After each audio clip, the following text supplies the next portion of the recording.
People who have with their partners, exes, or friends' parent. How did you get to that point? And what happened after? I gave my best friend's dad a blowy. My friend B and I were getting ready to go on holiday for work. We were at her dad's house, packing and getting everything together. B and her stepmom needed some sunscreen, or something like that, and a few other things, so they decided to head to the shops while I stayed behind to finish up and relax. I'm a guy. While they were out, B's dad and I were just chatting, joking around, and having a beer while playing on his pool table.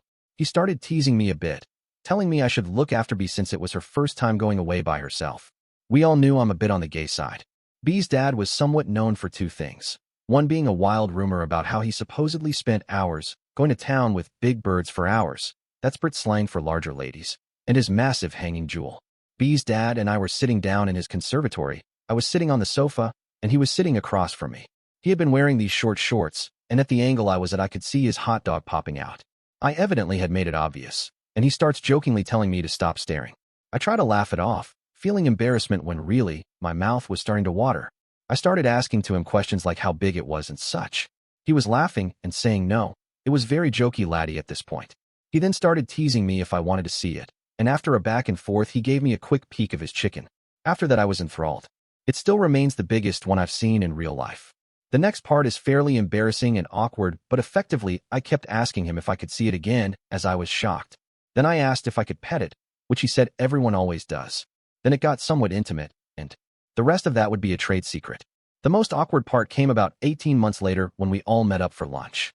He kept teasing me in front of B, her boyfriend, her mom, his then wife, and other family members about my mannerisms and weight. I remember feeling like I could say something to expose the situation, but I cared too much about the rest of the family to do that. He was always the type to play up his masculine persona, even though it wasn't always the case. At the lunch, he had just gotten a new ear piercing, and the older family members were teasing him about looking soft. By the end of the lunch, I had gathered a bit of confidence and responded to one of his jokes by commenting on his earring, saying it made him look like George Michael, and joking if he'd prefer it if my mouth was full. He got pretty quiet after that. As of now, besides him and me, a few people I've confided in over the years know, but it's mostly a secret. So, yeah, a decent number of people know. Story 2. I was working at a restaurant and became friendly with the dishwasher. We weren't super close, but we got along well enough. He eventually got his mom a job there, and she started almost immediately. She was 5 feet 10 inches, around 120 pounds, with long legs and a great figure. At the time, I was training in MMA, which she found attractive and made sure to let me know. Although she was married, she mentioned that she and her husband had an open relationship. She and I would chat, and she wasn't shy about flirting with me. I didn't really return the flirtation when her husband was around, but she didn't give a crap. I eventually started dating a girl, but it didn't last long. She joined the Marines and decided to focus on that, which was fine by me. It was college, and I had other options. Plus, we hadn't been together for long. Well, one day, the friend's mom was telling me a story about something, and part of the story was that someone had mooned another person. To illustrate, she did the same just enough to show me one side of the bun but quickly stopped and apologized, saying, "Oops, sorry. I have to behave," implying that since I had a girlfriend, she shouldn't be doing that. Well, I didn't have a girlfriend anymore, and that little action had sent me into go mode. So, I said, "No, you don't." She was surprised, and I said, "No, you don't." And I just turned around and walked down into the basement where there was storage and laundry. And I heard her coming down the stairs after me. She started by blowing my flute, and we ended up banging over the washing machine. Honestly, it was frigging awesome. I got fired about a week later for partying on New Year's Eve instead of working, so it didn't happen again, unfortunately. I saw her son a few years later at a gas station many miles away from where either of us lived, and we had some small talk. When he walked away, my friend had been standing by me, and I just casually told him, I banged that guy's mom. So, no repercussions. Just an awesome experience. Story 3. I had a close friendship with my best mate, Ian. We were tight, like brothers, spending pretty much every waking moment together, drinking, doing drugs, and just messing around at his mom's place when we were 18. It was the kind of friendship where everything felt comfortable, no subject was off limits, and nothing was too crazy for us to joke about. One night, as we were casually chatting and bantering back and forth, I threw out a joke, half hoping for a reaction. Ian, one day I'm gonna screw your mom. It was a typical crude comment from me, just trying to get a laugh, not expecting anything to come of it. To my surprise, Ian didn't laugh or roll his eyes. Instead, he deadpanned and yelled, "Mom, come here." I froze for a second, thinking he was messing with me. But then his mom came strolling into the room. He pointed straight at me and said, "Paco said he wants to sleep with you." I figured it was just another one of his pranks, but no, he was serious. His mom turned bright red, completely shocked, but after a brief pause, she just giggled, knowing how crude Ian and I could be. She shot me a look and walked back inside without saying another word. I laughed it off, but the tension in the air was palpable. I thought that would be the end of it, just another funny moment to add to the long list of ridiculous things we'd said to each other. But then, about 10 minutes later, to my surprise, she came back outside, this time wearing a silk dressing gown and holding a glass of champagne in her hand. Without saying a word, she took my hand and led me to her room. I won't go into the details, but, well, you can imagine where things went from there. We slept together. The situation took an unexpected turn, though. While we were in the middle of it, Ian's older brother, who had been out at the time, came back home. He walked right into the room, mid-banging. I don't even remember his face, but I can only imagine the shock he must have felt. After a moment of stunned silence, he quickly left the house, and we finished what we were doing. It felt surreal, to be honest, like something out of a movie, but we didn't let it faze us. When I eventually returned to the balcony, I high-fived Ian, casually saying, "Cheers, you jerk." It was an odd moment, but we didn't talk about it much afterward. It didn't really change anything between Ian and me. We just carried on as if nothing had happened. Our friendship didn't skip a beat. However, things were different for his older brother. I noticed that every time he got drunk after that, he'd get really dark and brooding, sometimes even depressed. It was clear he had some serious hang-ups about what happened, even though we never spoke of it directly.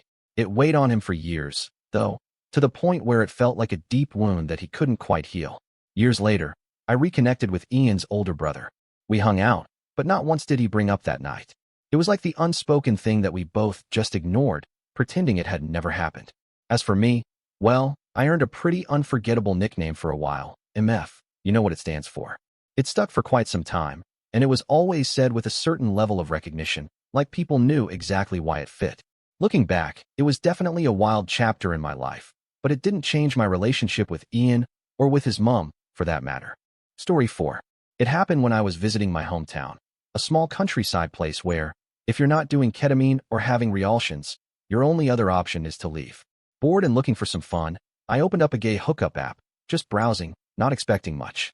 That's when I got a message from a guy who seemed familiar, but I couldn't quite place him at first. He was older, handsome in a rugged way, and charming, at least, as charming as someone can be on Grindr. Then it hit me. I didn't know him. He was my childhood friend's dad. I stared at the screen, processing it. He clearly didn't recognize me. I had changed a lot in the past decade, and I guess I didn't look anything like the kid he used to drive to school. But I knew exactly who he was. For a split second, I considered backing out. I mean, this was a man who had probably given me snacks when I came over to play video games as a kid. But then, boredom won out. He was attractive, the conversation was easy, and honestly, I figured, why not? We agreed to meet up. The hookup itself was good. Really good, actually. He knew what he was doing, and I won't pretend I didn't enjoy it. But in the back of my mind, the whole time, I couldn't shake the thought. This is my friend's dad. This man literally drove me to school in a minivan. When it was over, we made small talk for a bit, and I could tell he still had no idea who I was. He just saw me as another guy from the app, nothing more. And maybe that was for the best. Now, looking back, I still don't know exactly how to feel about it. We had a great time, but the situation? Weird. Just an odd, surreal experience that left me lying in bed afterward, staring at the ceiling and questioning my life choices. My friend has no idea, and I intend to keep it that way. We don't really talk anymore, and there's absolutely no scenario where I pop back into their life just to say, "Hey, so your dad jackhammered my back door, and it was kinda weird." Some things are just better left unsaid. Story 5. It was one of those typical college parties, the kind where everyone's a little too drunk, and the energy is a chaotic mix of laughter, music, and poor decisions. I had recently gone through a heartbreak that left me feeling shattered. I wasn't really in the mood to party, but I was with some friends and decided to drink a little anyway, hoping it would help me forget, even just for a moment. As the night went on, I found myself flirting with a friend and jokingly telling him he had a free pass if he wanted it. However, instead of taking me up on it, he ended up choosing the younger, skinnier, more outgoing girl who was all over the place. I guess that was just how things went. As the night wore on, I ended up getting pretty drunk. I, along with several others, was way too intoxicated to drive home. Surprisingly, my friend's dad was also among those who had indulged in a bit too much. In the haze of the party, We all figured out sleeping arrangements, and it just so happened that my friend's dad and I ended up bunking together. At that point, super drunk me wasn't shy at all, always handsy and looking for affection, especially in a moment when I felt emotionally vulnerable. He was a bit older, and in that moment, he figured it might be a good time to act on some mutual attraction. For the record, I want to make it clear that I didn't feel pressured or taken advantage of at any point. In fact, he was very respectful. He checked in with me multiple times, asking if I was sure, if I was okay, and if I wanted to continue. I was the one who initiated everything, and he didn't push for anything.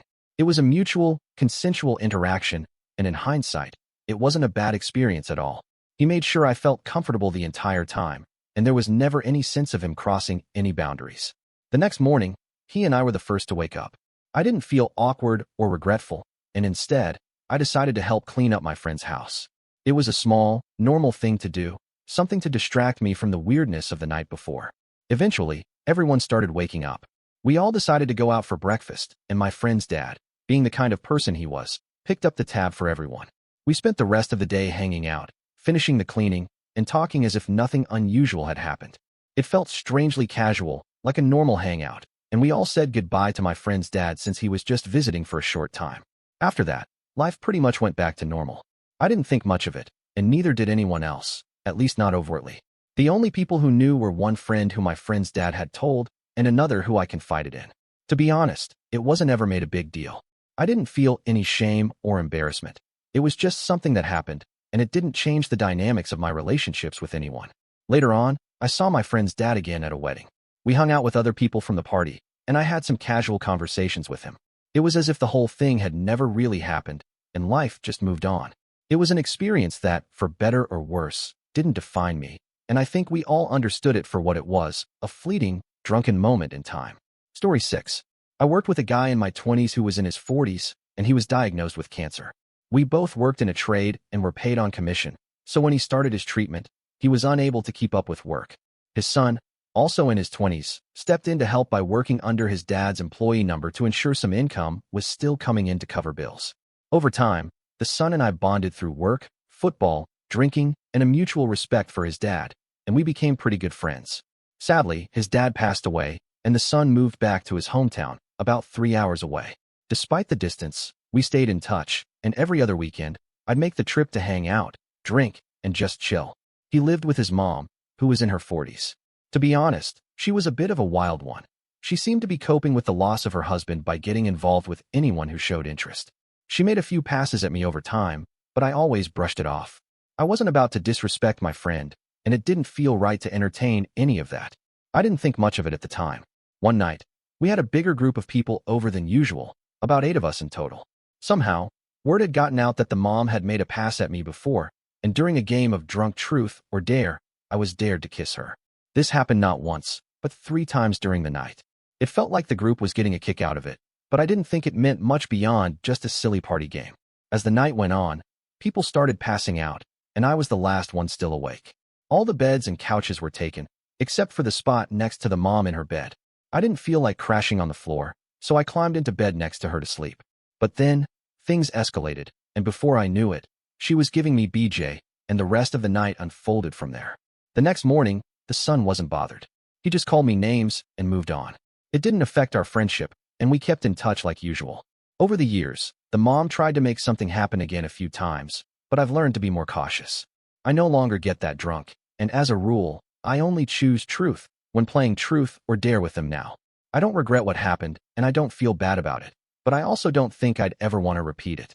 It's just one of those strange things that happened, and I've moved on from it. Story 7. I had an affair with my friend's dad for almost 3 years, on and off. It all started when I was 18, and he was in his mid-40s, though I'm not sure of his exact age. Looking back, I'm not proud of it at all. I'm a guy, and he was married, so we kept things discreet for a number of reasons. They lived just down the street from my parents, so the proximity made it easy for us to meet up. My friend and I weren't super close, and to my knowledge, no one ever found out about what was going on. When I was around 20, the guilt finally caught up with me, and I decided to end things.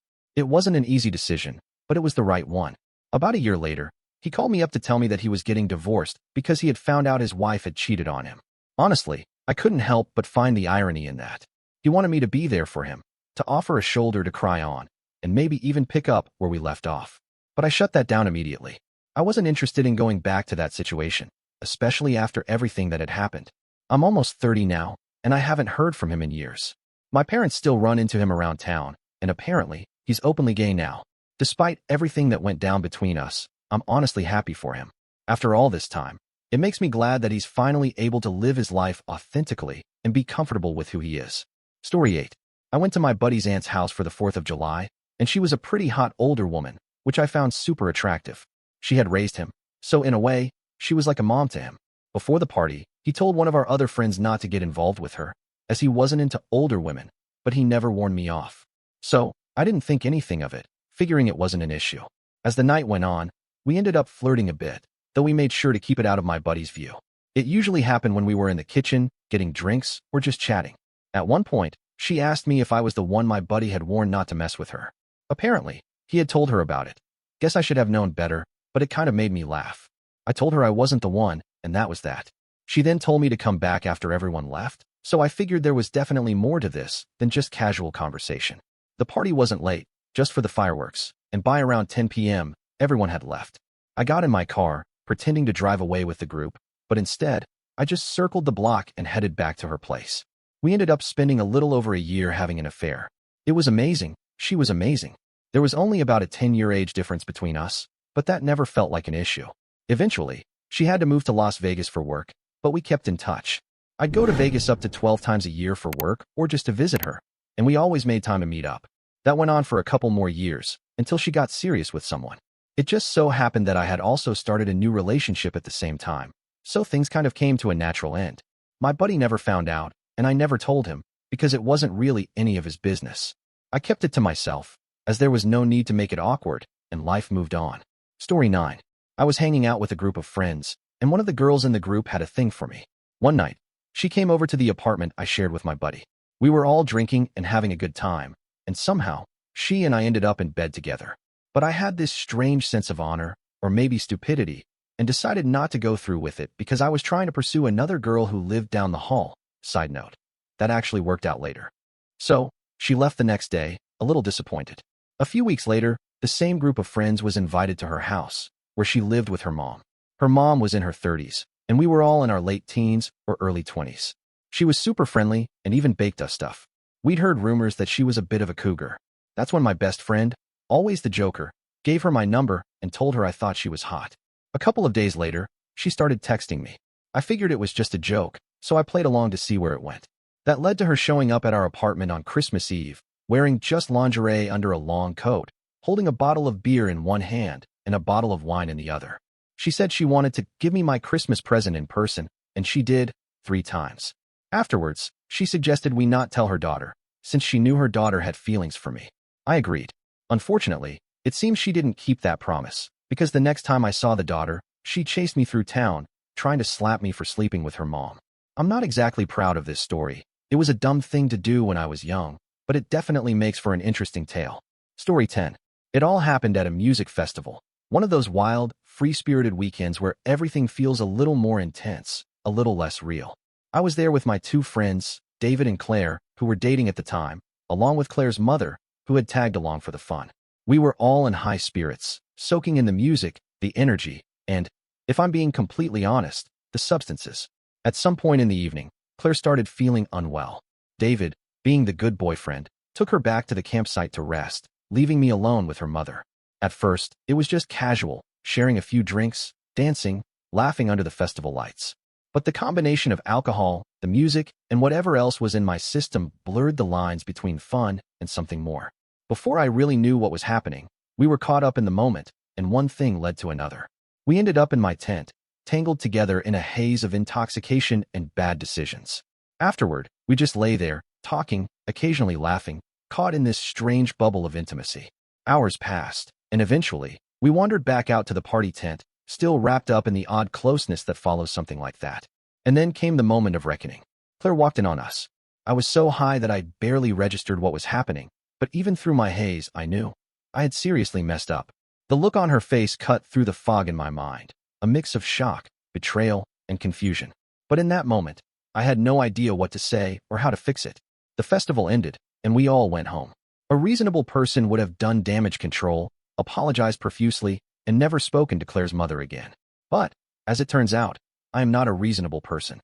Instead of cutting ties, I kept seeing her. And not just once or twice. I ended up dating her on and off for 4 years. Looking back, I realize how completely absurd that entire situation was. But at the time, it felt, right? Exciting? Reckless, but in a way that I couldn't walk away from. And let me tell you, those 4 years were something else. I have so many stories from that time, each one more chaotic than the last. But it all started with that one night at the festival, where bad decisions and loud music collided, and I took a turn I never could have predicted. Story 11. Over Thanksgiving, I ended up having an unexpected and intimate encounter with the mother of one of my best friends. It all started when I offered to drive her home after the gathering. During the ride, our conversation took a surprisingly personal turn. She confided in me about how difficult it had been for her since becoming a widow, mentioning that she hadn't been with anyone in years. I shared a bit about my own experiences, mentioning that I hadn't been in a relationship for some time due to a recent move. As we continued talking, the conversation grew more comfortable, and a playful energy developed between us. There was a natural connection, an understanding that neither of us had expected. By the time we arrived at her house, the air between us felt charged. As she thanked me for the ride, she hesitated for a moment before inviting me inside. There was an unspoken understanding between us, and once we stepped through the door, one thing led to another. It was a moment of mutual comfort and connection, something neither of us had planned but both embraced in the moment. Story 12. I helped a coworker move, and afterward, we had a drink and got to talking. Things got a little out of hand, and we hooked up a few times. After that, we had little to no contact for about a year. Fast forward, I made a joking post on Facebook about the dating scene being like a pond of acid full of robot piranhas with lava for piss, and my coworker reached out, saying her mom was looking for a guy. I thought, why not? I'm into older women, so I started talking to her mom. We hit it off, and she invited me over. What I didn't realize was that my coworker lived with her mom. So, there was an awkward situation where I ended up at her place, hanging out with her mom, and then, eventually, things escalated to the bedroom. To make it even more uncomfortable, at one point, my coworker knocked on the door and joked, "I want to turn with him when you're done." Her mom, not missing a beat, shot back, "Find your own." That moment made me realize I needed to leave. Afterward, I started dating someone seriously, so I cut ties with both of them. When that relationship ended, both my coworker and her mom tried to rekindle things, but I didn't want to get involved in that again. I ended up ghosting them. A couple of years later, I checked in on them. My coworker had gotten married, and her mom had moved away. Last I heard, they were both doing fine. Story 13. I met this guy when I first started college, and we began dating shortly after. Our relationship lasted through the entirety of my college years. However, things started to change as time went on. My boyfriend at the time, who was the son of this man, became increasingly controlling, manipulative, and borderline abusive. This behavior reached its peak when his parents' long-running divorce was finally finalized, and it just broke me. I knew I couldn't take it anymore, so I ended the relationship. My ex-boyfriend eventually moved out of state, but his father stayed nearby, and I continued to stay in touch with him as well as other members of his family. Eventually, the father reached out to me, asking how my dating life was going. I saw it as a chance to vent and opened up about how I was struggling to find someone with whom I shared a real, intimate connection. What started as a simple conversation eventually took a different turn, and over the course of several months, we began to talk more openly about our personal preferences, fantasies, and desires. It was clear that we both shared a mutual attraction, and before long, the tension between us grew to the point where we ended up in a friends with benefits type of relationship. It didn't hurt that the dad was not only attractive but also aged incredibly well, so the physical side of things felt even more enticing. The arrangement didn't last forever, but when it ended, it was on good terms. We both moved on, met new people, and encouraged each other to pursue relationships that were more meaningful and long-term. We both knew that we deserved something deeper than just casual fling, something more fulfilling that could offer emotional connection and stability. To this day, no one knows about what happened between us. Neither of us ever told anyone, and we kept it between us. We both understood that we were lonely and craving intimacy, and honestly, we weren't interested in hooking up with strangers. It just made sense to turn to someone we both knew and trusted, someone who would understand when we eventually found the right person to build a real relationship with. Looking back, I know it may seem slutty, and maybe I'll regret it at some point in the future, but at the time, it was amazing. It was a great relation with someone I trusted, and it wasn't just some random hookup. For the record, to my knowledge, the dad never hit on me while I was dating his son. I never got any sense that he was interested in me back then, and I want to make that clear. Story 14. A few years ago, I was at a close friend's birthday party. She was in her mid-20s, I was around 30, and her mom was in her early 50s. They were both incredibly kind to me, especially after I lost my father. During some of my darkest times, they made sure I was eating, getting out of the house, and not isolating myself in my grief. Their support meant the world to me. One thing that had become a bit of a routine was that her mom and I would occasionally share a joint together. It was a way to relax and unwind, and over time, we developed an easygoing friendship. So, at her daughter's birthday party, hosted at her mom's house, she called me over to her room so we could smoke. She didn't want to do it in front of everyone, which was nothing unusual since we'd done this plenty of times before. It felt familiar, comfortable.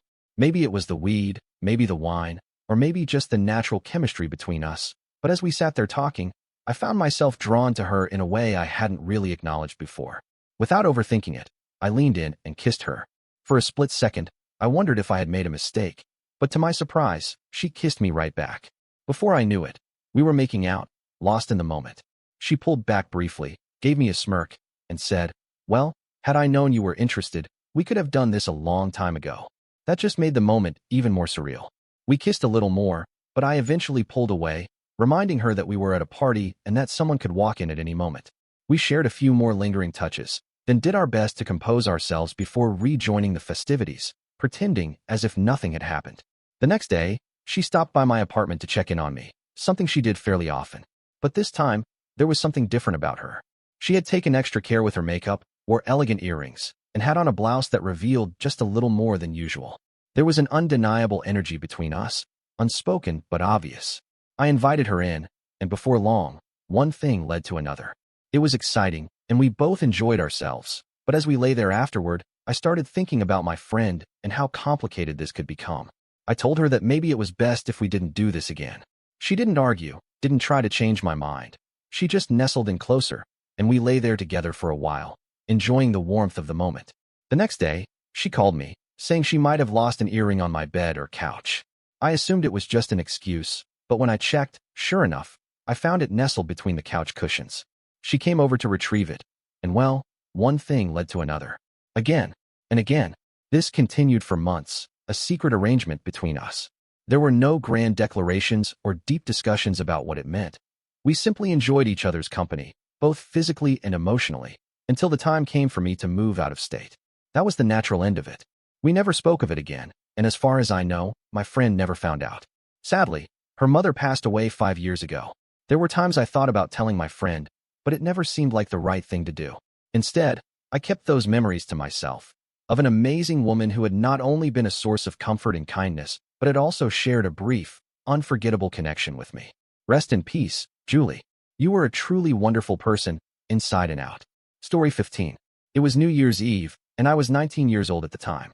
Her name was Karen, and she was 40, though she had a youthful energy that made her seem much younger. I was incredibly close to her family, practically living at their house, and she had always been warm and welcoming from the very start. She had this flirtatious, playful personality, and honestly, it was hard not to notice. That night, Karen was hosting a party at her house, while I was supposed to be heading out to a different celebration with some of my own friends. But before I left, I decided to stop by her place to hang out and drink a bit with some of her friends. We were all laughing, joking around, and having a good time, but as the night went on, I somehow found myself alone, walking down the street. Instead of continuing to my original destination, I made a quick decision and ended up at Pete's house. Pete was one of my closest friends, and his mom was still up, chatting with one of her friends. I showed up with another bottle of booze in hand and joined them for a drink. As the night wore on, her friend eventually left, and I stayed behind, just hanging out and waiting for Pete to return. The vibe between Pete's mom and me shifted as we casually sat next to each other. Before I knew it, my hand was resting on her leg. She looked at me and said, "I'm Pete's mom," as if to remind me of the boundaries. I smiled and responded with a simple, "I know," feeling a mix of excitement and nervousness. Without saying much more, she took my hand, and we both went upstairs. What followed felt like something straight out of a movie. It was thrilling, unexpected, and something I'll never forget. At the time, it felt surreal, almost like something out of a porno. It's funny looking back now, because I was so young, and it was one of those moments that stays with you forever. Story 16. I went to a high school graduation party for a kid whose mom I went to high school with. His parents were pretty well off, and it was no secret that his mom was attractive and always dressed like she was still in high school, which caught everyone's attention. This kid usually only had his close friends over at his house, but for some reason, his graduation party was different. He invited a lot of people, and the atmosphere was much more open. My close friend had a twin sister, and we always hung out together. She ended up with an older guy who had already graduated, but he was cool and always part of our group. So, of course, he came to the grad party with us. Fast forward to later in the night, and things took a wild turn. Long story short, the older guy was caught with the mom in the bathroom, doing the deed over the sink. Needless to say, all hell broke loose. The kid whose party it was, along with his dad, went absolutely nuts. Chaos erupted. The older guy hit the grad party kid, and then he bolted out of there. I heard that a couple of years later, the mom ended up sleeping with another kid from our school, and eventually, she and her husband got divorced. But honestly, what I remember most about that night was the absolute chaos. It was definitely one of the more memorable parties I've ever been to. Story 17. When I was 20, I received the exciting news that I had been accepted to a university in Canada. As a French guy who had never lived abroad before, this was a huge milestone in my life, and my mom decided to celebrate by organizing a barbecue with close friends and family. It was meant to be a happy occasion, a chance to share my excitement with the people who mattered most to me. Among the guests was my best friend at the time, a girl my age, who had been one of my closest confidants for years. She lived quite far away, so it was already planned that she would be staying the night at our house. By this point, my parents were deep into their divorce. They were still living under the same roof, but any semblance of a real marriage had long since faded. They slept in separate rooms, barely spoke unless necessary, and it was clear to everyone, including me, that there was no fixing what was broken. I had already accepted that their relationship was over, but I had no idea just how much worse things could get. The barbecue went on as expected. Good food, plenty of drinks, and conversations about my upcoming move. At some point, most of the guests had left, and I found myself drunkenly rambling about Canada with another friend. Meanwhile, my dad and my best friend kept drinking together, something I didn't think much of at the time.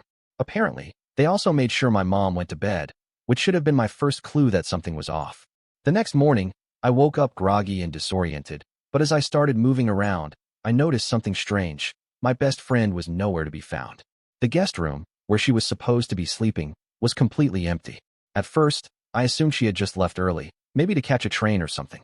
But as I walked around the house, a sinking feeling started creeping into my gut. Something wasn't right. Then it hit me.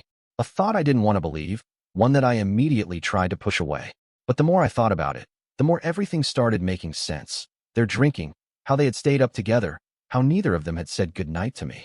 I forced myself to check my dad's room. And that's when the final confirmation came. My best friend had spent the night with my father. I couldn't process it at first. I wanted to believe there was some other explanation, that maybe I was just misinterpreting things. But deep down, I already knew the truth. When I confronted them, they both denied it. They insisted that they had just talked all night, that nothing had happened. But my mom and I both knew better. She was devastated, and so was I. Looking back, I don't know why I was so shocked. My dad had never been a great father or husband. He had always been selfish, unreliable, and detached from his family. And my so-called best friend? Maybe I should have seen the signs earlier, but I never imagined she would betray me like that. That night changed everything.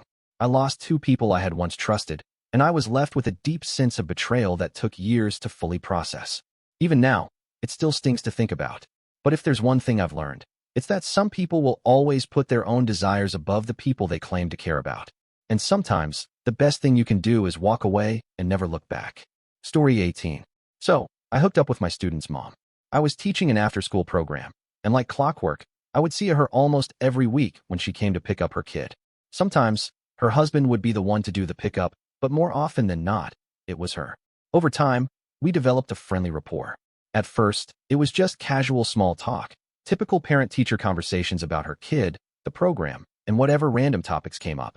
But as the weeks passed, those conversations started lasting longer, and the energy between us became noticeably more familiar, even a little flirty. At the time, I was in the middle of a divorce, which I happened to mention in passing during one of our usual chats. The moment I brought it up, she didn't hesitate. She quickly gave me her number and placed her hands on me in a way that made it clear she wasn't just being friendly. There was no subtlety about it. She was confident, direct, and completely unbothered by the fact that she was married. It was bold, almost surreal, like something out of a scripted drama. The next time I saw her, she took things a step further. She asked me out to lunch, and honestly, I wasn't about to say no. So we met up, grabbed a meal together, which she insisted on paying for. And during our conversation, she opened up about her marriage.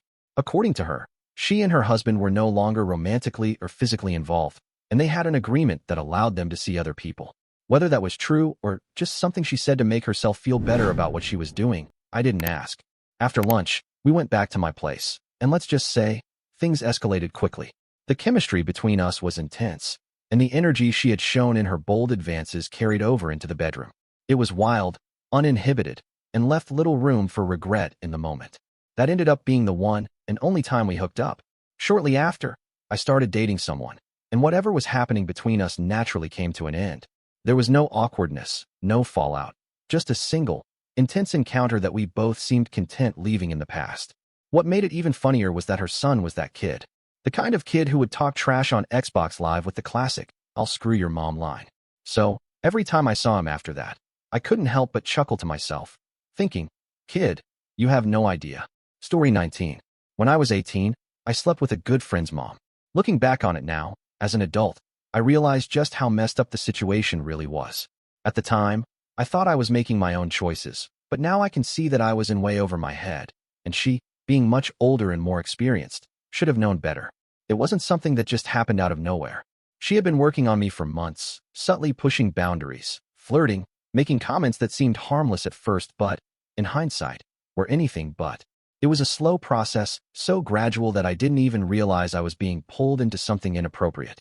At 18, I was legally an adult, but I was still just a kid in so many ways, focused on the immediate, never really thinking about long-term consequences. At that point in my life, I was far from inexperienced. I wasn't some naive virgin who had no idea what was happening. I knew about intimacy, I had been with people before, and I definitely had my fair share of hormones driving my decisions. But even so, the dynamic was different. She was my friend's mother. She had a level of authority, maturity, and influence that I didn't fully grasp at the time. She made it clear, time and time again, that the door was open. She flirted openly when no one else was around, made suggestive comments, found reasons to be close to me, to touch my arm, my shoulder, to give me that look that, even at 18, I knew meant something more. I never really thought I would take her up on it, though. It was one of those things that felt more like a fantasy than a real possibility, until one night, I decided to say yes. I don't even remember the specific reason why that particular night was different. Maybe I was bored, maybe I was feeling cocky, maybe I was just curious to see if she would actually follow through. Whatever the reason, I let it happen. And the truth is, at the time, I didn't feel bad about it. I wasn't thinking about how it would affect me, or her, or my friend. In that moment, it was just another experience, another impulsive decision that seemed exciting and harmless. It wasn't until years later that I really started to process what had happened. The more I grew up, the more I realized how wrong it was. Not necessarily because of the age gap, though that in itself was a huge issue, but because of the power dynamic, the manipulation, and the fact that she had known exactly what she was doing the entire time. I was just a dumb guy looking for a thrill. She was an adult who had been setting this up for months. I never told my friend. He never found out, and honestly, that's the only thing that gives me any sense of relief about the whole situation. The shame I feel isn't because of whatever happened, it's because it was his mom. That was a betrayal, whether he ever found out or not. And while it might not have deeply affected me in the way some people might assume, it did sit with me for years. I spent a long time feeling like crap about it, not because I was taken advantage of, but because I knew I had crossed a line that I never should have. Now, as an adult, I see it all differently. I don't beat myself up over it anymore. I was young, reckless, and thought I had everything figured out when, in reality, I barely knew anything. But what I do hold on to is my view of her. I find her decisions disgusting. She knew exactly what she was doing. She saw a teenage boy and took advantage of his immaturity, his lack of life experience, and his inability to fully comprehend the weight of the situation. At 18, I thought I was making a choice. Now, I realize I was being led into one. Story 20. Back in school, my friends and I had a bit of a running joke about one of our friends' moms. She was noticeably younger than most of our mothers, very attractive, and carried herself with a kind of effortless elegance. His dad, on the other hand, was significantly older and extremely wealthy. Naturally, as immature teenagers, we would tease him about it, throwing around jokes about how his dad was basically her sugar daddy. He took it in stride, but we all knew the jokes got under his skin at times. Fast forward to the end of sixth form. For U.S. readers, that's the end of high school. our friend decided to throw a massive house party to celebrate. His family had an enormous home, and most of the guests were outside in the garden, drinking and having a great time. I, however, wasn't really in the mood to party. The past few months had been rough, some heavy family issues had been weighing on me, and I just wasn't feeling as carefree as everyone else. Needing a break from the noise, I wandered inside to find a quiet space. That's when I noticed his mom in the kitchen, sitting by the window with a glass of wine, staring outside with this distant, melancholic expression. She looked like she was lost in thought, and something about her demeanor made me pause. On impulse, I asked if she was okay. That simple question opened the floodgates. She let out a deep sigh and started unloading everything she had been holding in. She talked about how unhappy she was in her marriage, how she felt like she had settled down too young without really living her life first, and how trapped she felt now because she didn't have the financial freedom to leave. She made it clear that she loved her kids deeply, but the relationship with her husband had become something she couldn't fix. I wasn't expecting such a heavy conversation, but at the same time, I understood exactly what she meant. I had my own struggles with family problems, and before I knew it, I found myself opening up to her as well. It was strange. This was my friend's mother, someone I had never really spoken to outside of polite small talk. Yet in that moment, she felt like the only person who actually got it. Talking to a relative stranger about something so personal was oddly liberating, and for the first time in a while, I felt like someone was truly listening. Looking back, I can see that what I really needed at that point was a therapist, not an intimate moment with someone in a complicated situation. But at the time, things escalated quickly. She leaned in and kissed me. I froze for a second, my brain scrambling to process what was happening. But I didn't stop her. The kiss deepened, and before I knew it, she was leading me upstairs. One thing led to another, and the rest is history. I won't lie, at the time, part of me thought it was incredible. She was undeniably beautiful, and I was still pretty inexperienced, so the entire experience felt surreal. She was confident, direct, and knew how to communicate in a way I wasn't used to. But at the same time, there was a voice in the back of my head whispering that this was wrong. I knew I was betraying my friend in a major way, and worse, I knew this could completely upend his family. The weight of that realization was made even heavier by the fact that I could hear my friends outside, laughing and partying, completely unaware of what was happening just upstairs. A few months later, his parents got divorced. From what I heard, she didn't get the best end of the deal, and part of the reason was that she had been unfaithful. I don't know if I was the only one she had been with or if there had been others, but either way, I felt an overwhelming sense of guilt. Looking back now, I can see the whole situation in a different light. At the time, I thought I was just caught up in something exciting, but now I realize that I was being used too. She wasn't looking for a deep connection or a real relationship. She was looking for an escape, an outlet for her frustration, and maybe, subconsciously, a way to force the inevitable breakdown of her marriage into the open. I don't dwell on it too much these days, but I'd be lying if I said I didn't feel ashamed. It's not an experience I reflect on with pride, but rather something that taught me a lot about boundaries, emotional vulnerability, and the consequences of crossing certain lines. Story 21. When I was 18, I went through my first serious breakup with a girl who I thought I had a future with. After we ended things, her mom, who had always been friendly with me, started reaching out. At first, it was all innocent. She'd text me about music, and we'd chat about mutual interests we shared, like movies and hobbies. To be honest, I didn't think much of it at the time. I was a young, dumb 18-year-old, and the attention felt nice after the heartbreak of my breakup. What I didn't realize at the time was that I was using her to keep tabs on my ex, checking in on what she was doing, and trying to keep my finger on the pulse of her life. I was acting immature, honestly just trying to cope with the breakup. But things slowly started to shift in a way I didn't expect. One day, out of nowhere, her mom began telling me about her past. She shared how much I reminded her of her high school boyfriend, a guy she had loved deeply but tragically lost because he offed himself. She went on to tell me how much she loved him, how he had been her first everything, including her first time. The depth of her emotions came through in her words, and while I didn't fully understand it at the time, I could tell there was a lot of unresolved pain there. Then, things took a turn. What started as friendly texts soon became more suggestive. She began sending me flirtatious and suggestive messages, which escalated into bare photos and intimate texts. At the time, I didn't know how to handle it. I was still young and emotionally fragile from the breakup, and the attention was flattering. But as things went on, we began doing the dirty through phone, and before I knew it, there were plans being made to meet up in person. But at some point, I realized this was getting way out of hand. Despite how tempting it was, I knew I had to walk away from it before anything actually happened. I stopped responding, and it fizzled out, but I didn't think much of it back then. I was heartbroken, and in my mind, this was just a confusing chapter in my life. Looking back at it now, though, I can't help but feel disturbed by what happened. I didn't know how to navigate my emotions or the complexities of relationships. And she was a 40-year-old married woman, someone who was supposed to be a motherly figure, not someone who would cross those boundaries with me. It's really messed up to think about now. I can see how I was groomed and taken advantage of. At the time, I thought she was my friend, someone who cared about me, but in hindsight, she took advantage of my vulnerability and naivety. I was manipulated, and it's something I've had to reconcile with as I've grown older. It wasn't right then, and it isn't right now. And it's difficult to accept that someone I trusted played such a significant role in taking advantage of me during a time when I was emotionally immature and vulnerable. I can only hope that, as I've grown and learned from the experience, I'll be better able to understand the complexities of relationships and the importance of setting healthy boundaries. Story 22. My brother's best friend from high school ended up dating my mom when he was in his 30s, which was something that always sat weird with me.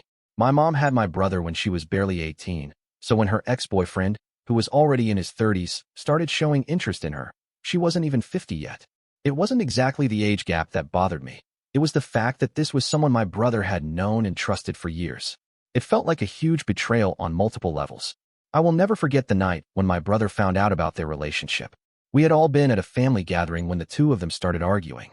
It was clear that the conversation wasn't going well, but we didn't realize just how heated things had gotten. The argument turned into something much more intense, and before we knew it, my brother's friend stormed out of the house, furious and probably embarrassed. He didn't say much as he left, but I could tell things were about to take a turn. My brother, who was visibly upset and angry, followed him outside. I think he was trying to get some answers, or maybe just confront him about what had happened. The next thing I know, we all hear the sound of glass shattering. My brother had followed him to his car, and, in a fit of rage, threw a punch through the driver's side window. He wasn't just throwing a quick jab either. Somehow, my brother managed to land a solid punch through the broken glass, hitting his friend squarely in the head with enough force to knock him out cold. It was surreal. It felt like something out of a movie, watching this play out in front of me. We stood there, shocked, as my brother's friend slumped in the driver's seat, unconscious. The tension after that night was palpable. My brother was angry, but also conflicted. His trust had been shattered, and I think he was struggling with the reality of the situation. My mom, on the other hand, was devastated.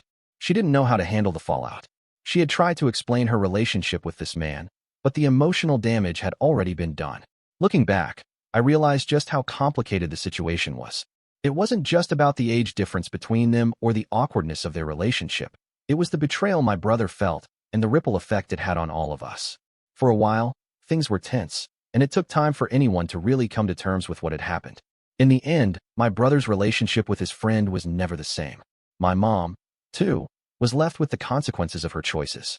What happened that night will always stick with me, though, not just because of the punch, but because of the emotional weight it carried. Story 23. A while ago, something really messed up happened involving one of my close friends and his mom. It all started when his mom was going through a rough patch with her husband.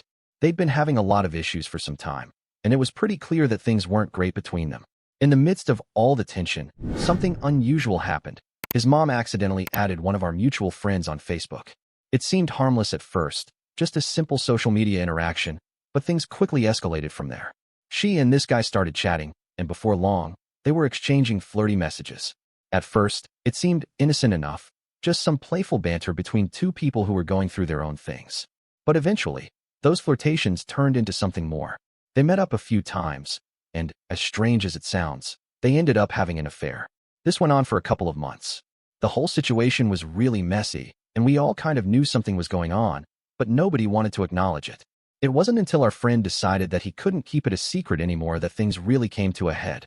He told my friend, the son, about what had been happening, and he did it at his own house. To say my friend was devastated is an understatement. He was completely blindsided.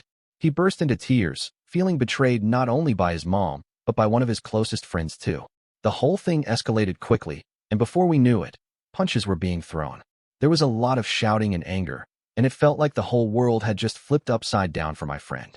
It was heartbreaking to witness, honestly, but somehow, after the dust settled, things calmed down. They both kind of just accepted it, even though no one was really okay with it. It felt like there was no real closure or resolution to the situation, just a lot of emotional turmoil that they both had to come to terms with. I don't really know what happened afterward, as I ended up losing contact with both of them shortly after. The entire situation was so messy and uncomfortable, and I wasn't sure how to navigate it anymore. Looking back, it's just a reminder of how complicated relationships can get and how deep the hurt can go when trust is broken. It's been a while since all that happened, and I'm still not sure how they managed to move forward from it all, but it's definitely something I won't forget. People handle things differently, and I can only hope they've been able to find some peace since then. Story 24.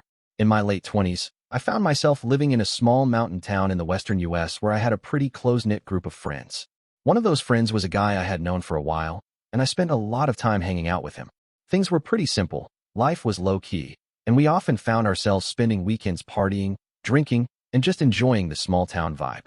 One day, his mom went through a separation and ended up moving in with him for a while. She was a little older than me, and we'd occasionally cross paths when I'd stop by his place. At first, everything seemed totally normal. She was friendly, but there was a little flirtatious energy to her. Nothing too crazy, just mild comments and playful banter. It wasn't enough to raise any alarms at first, just the kind of thing that you brush off when you're young and living in a small town. Over the next few months, I ended up having to make a job change and move to the city about 90 miles south. It wasn't a huge shift, but it felt like the beginning of a new chapter. I would still come back to visit on weekends, mostly to party with my old friends and catch up on life. Everything seemed normal. Then one weekend, my friend decided to bring his mom along. She seemed a little more animated than usual, like she was having more fun than she had in a while. She'd always had this kind of energy to her, but this time, it felt different, almost like she was actively seeking attention. That night, after a few drinks, the atmosphere shifted. I wasn't expecting anything, but she made it clear that she was interested in me. It was one of those moments where things seemed to snowball out of nowhere. She kept making subtle remarks, hinting at her intentions, and before long, we found ourselves alone in the house. I guess there was something about the whole situation, the isolation of the small town, the drinks, the late hour, that made it easier to give in. She asked me to come to her room, and without much thought, I followed. What happened next was something I never expected. We ended up spending the night together. It was reckless and impulsive, and looking back, I know it was a massive violation of the bro code. I knew I should have stopped myself, especially knowing my friend was in the next room, completely unaware of what was happening. I told myself I'd deal with the consequences later, but it wasn't something that was easy to shake off. The guilt of the entire situation started to weigh on me immediately. I had betrayed my friend in a way I couldn't undo. As you can imagine, things between me and my friend didn't stay the same after that. I didn't expect them to, honestly. The relationship was never the same after that night. The bond we had as friends dissolved, and we drifted apart, as things often do when trust is broken. I realized, too late, that I had put my own selfish desires ahead of a friendship that had meant something to me. Story 25. I went to a party one night with a friend of mine, and it was there that I met a young lady who was a couple of years older than me. From the moment we started talking, we seemed to click. Our conversation flowed easily, and there was an instant connection. She was friendly, warm, and had a fascinating way of telling stories, which drew me in even more. At one point, she told me how she and my friend knew each other. Apparently, they had been hanging out for a while, and he would often visit her house. She mentioned that it was just her and her mom living together because her dad was bedridden in one of the upstairs bedrooms, hooked up to a machine. It was clear that she and her mom had been through a lot, taking care of her dad's condition, and it seemed to give her a sense of maturity beyond her years. As we continued talking, I learned that her mom had become a central figure in her life, and she seemed to have a very close-knit relationship with her. But then, something unexpected happened. One afternoon, she came home early and walked into her house to find my friend there, having relations with her mother. She described the shock and betrayal she felt when she saw them together. The situation was awkward, to say the least, and it was the kind of thing that would completely throw anyone off guard, especially when you least expect it. After that incident, it was clear that the budding romance between the two of us couldn't continue. The whole situation caused a lot of tension, and we both parted ways.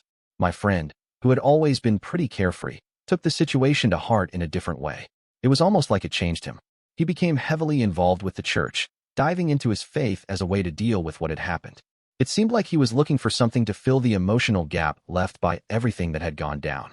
As for me, it left me feeling a bit confused and disillusioned, not just with my friend, but with the whole situation. What had started as something lighthearted and full of promise quickly turned into a mess that nobody saw coming. Story 26. I didn't plan for any of it to happen, but sometimes life throws you curveballs. After high school, I found myself getting into a routine at the gym in my apartment complex. I wasn't really into working out back then, but I figured it was a good way to kill some time and stay in shape. Most of the time, I worked out alone, doing my usual routine, but there was this one woman who started coming in regularly. She was attractive, probably in her late 30s, and she had this energy about her that made her stand out. It started out with casual glances as she used the treadmill, and eventually, one day, she made the first move. She came up to me and asked if I could show her how to use the other machines around the gym. We exchanged numbers, and what started as a simple gym connection turned into something more. After that, we started hanging out more, and it wasn't long before I was spending a lot of time at her place. It was always at the same time, and it felt like we had our own little routine going. But one day, as I was coming out of her apartment, I got the shock of my life. My ex-girlfriend from sophomore year, who I'd been on and off with for a while, and my buddy from high school, were walking toward the apartment complex. Before I even had a chance to process what was happening, I heard my ex shout, "What the F?" I turned around, and there they were, staring right at me. I froze for a second, trying to make sense of it, and then it clicked. They had just seen me leaving her apartment, and my ex was not having it. My ex stormed inside, shouting all the way. I didn't stick around to hear the rest of her rant. I just left, but my high school buddy gave me this half-smiling, half-shaking his head look. It was one of those moments you never forget. We kept seeing each other after that. Honestly, I was surprised, but it wasn't long before I realized that there was more to this than I had expected. It felt weird at first, but looking back now, I can't help but laugh at the whole situation. Story 27. A close friend of mine went through something incredibly difficult when we were in high school. She was 19 at the time, still trying to figure out her place in the world, and had a boyfriend who was also in high school. Everything seemed normal until one day. She stumbled upon something that would change her life forever. She caught her boyfriend, someone she trusted and loved, texting her own mother inappropriately, who was in her 40s. The shock of that moment was unimaginable. Here was her mother, betraying her in one of the most hurtful ways possible. It wasn't just a random mistake, this was deliberate. The situation escalated quickly, and before long, her mother's affair with her boyfriend played a huge role in the collapse of her mother and stepdad's marriage. What should have been a safe, loving home for my friend became a house of heartbreak and betrayal. The emotional toll it took on her was immense. It's been almost a decade now, and even though we're both 25, the scars of that experience still linger for her. She and her mother have never been able to fully rebuild their relationship. I don't think you can just get over something like that, especially when it's your own mother who's responsible for the betrayal. The trust that was broken was irreparable. Every time my friend looks at her mother, she probably sees the woman who caused her so much pain, and that's something that doesn't go away easily. While her relationship with her mother remains complicated, my friend has managed to maintain a good relationship with her stepdad, the one who had been there for her before everything fell apart. He's now her ex-stepdad, but the bond they share is still strong. In a way, he became a more reliable figure in her life than her mother ever was, especially during that period of emotional chaos. I think he gave her a sense of stability that she couldn't get from her mother, and that's been invaluable to her.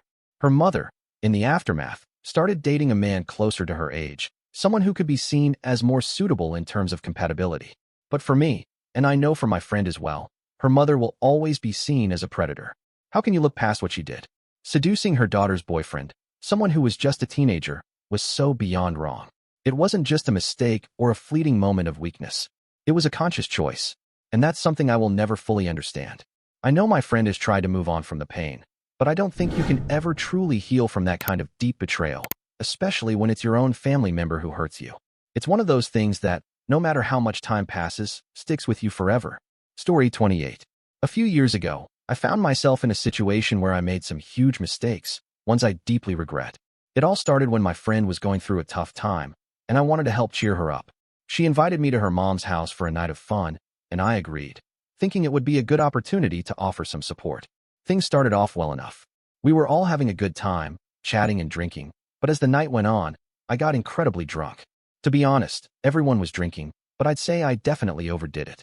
In the haze of it all, I ended up flirting with my friend's mom, which had happened before during drunken moments, but this time things went further than I ever intended.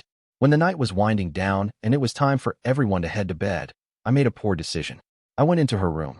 At the time, I didn't realize it, but my friend knew what was happening.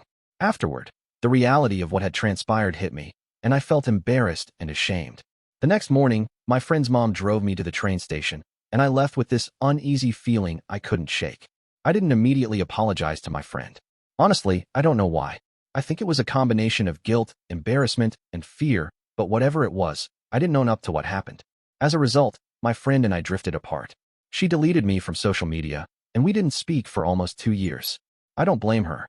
I hurt her, and I wasn't there for her when I should have been. A couple of months ago, I sent my friend a heartfelt apology. I wanted her to know how much I regretted what I had done and how much I missed our friendship. To my relief, she responded positively, and we were able to begin rebuilding our connection.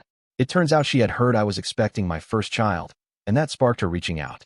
I'm honestly so grateful for this second chance to rebuild our friendship. The lesson here, and it's one I hope others will learn from, is simple: don't sleep with your friend's parents. It's an awful decision that can break trust and hurt people. If, for whatever reason, something like this happens, the only way to move forward is to take responsibility. Be honest, apologize, and then give the other person space to process things. In the end, owning up to your mistakes and being transparent is always better than pretending it didn't happen. In the end, I learned that honesty can lead to healing, even when the damage feels irreversible. I'm grateful that my friend gave me the chance to apologize and for our chance to reconnect. Story 29. This reminds me of something my cousin's wife's mother once shared with me. She was the kind of person who always opened her home and heart to those in need, especially when her children were younger. Their family had a habit of bringing home classmates or friends who were going through difficult times, kids who had unstable home lives, neglectful or abusive parents, or just needed a safe space to feel heard and cared for. She would sit with them, talk to them, and offer them kindness in ways they might not have been receiving elsewhere. One of the things she mentioned that really stood out to me was how grateful she was to have pet parrots in the house. At first, I didn't quite understand what she meant, but she explained that the birds played an important role in comforting these kids. Parrots, by nature, are affectionate creatures. They seek out physical closeness, nuzzle against people, and sometimes even climb onto shoulders or gently preen their hair. She told me that she often saw the children gravitating toward the parrots, letting the birds perch on their arms or shoulders, and sometimes just sitting there, quietly enjoying the warmth and touch. She believed that many of these kids had gone too long without any real physical affection, hugs from a parent, a reassuring touch on the shoulder, or any kind of gentle contact that signaled care and security. She said she knew some of them needed that kind of comfort, but she also understood that she couldn't be the one to provide it, especially with children who weren't her own. Even though her intentions were purely nurturing, she recognized the fine line between showing care and creating a situation that could be misinterpreted. Instead, she was relieved that the parrots could fill that gap in a way that felt natural and safe.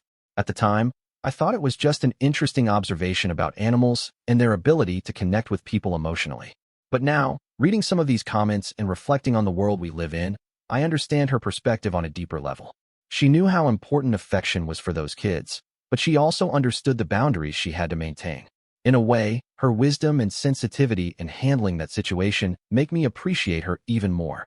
Thank you for watching. If you enjoyed this video, be sure to give it a thumbs up, subscribe, and hit the bell icon so you never miss an update.